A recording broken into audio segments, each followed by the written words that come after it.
जंगलांचा जिल्हा असलेल्या गडचिरोलीत उन्हाचा तडाखा तीव्र झालाय। शहर अक्षरशः तापलंय। आज पारा 46 अंशांवर पोहोचलाय, तर आजपासून सुरू होणाऱ्या नवतपामुळे उष्णता आणखीनच वाढण्याची शक्यता आहे। रात्रीचं तापमान देखील 27 ते 28 अंशावर कायम असल्याने नागरिक उकाड्याने त्रस्त झालेत। याचाच आढावा घेतलाय आमचे प्रतिनिधी गणेश शिंगाडे यांनी। थेट जाऊया। गडचिरोली जिल्ह्यामध्ये 70-75% जंगलांनी व्यापलेलं आहे।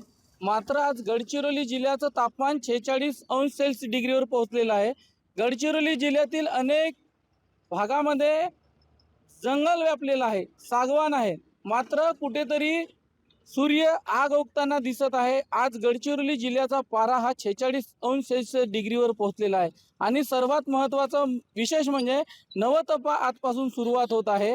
आपण बघू शकता या ठिकाणी या महामार्गावर असे सुकसुकाट पडलेले आहेत।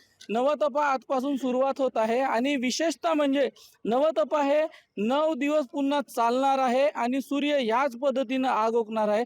सूर्य तापमान सीधा माणसाच्या शरीरावर पडत आहे, म्हणून कुठेतरी आरोग्य व्यवस्थेच्या वतीने सुद्धा सूचना दिलेल्या जात आहेत की 12च्या नंतर घराच्या बाहेर पडू नये। मिनिमम 4 ते 5 तास आपण घरातच राहा, थंड हवेच्या ठिकाणी राहा, 5 वाजेच्या नंतरच बाहेर पडा असं सांगण्यात येत आहे। गणेश शिंगाडे, साम टीव्ही, गडचिरोली।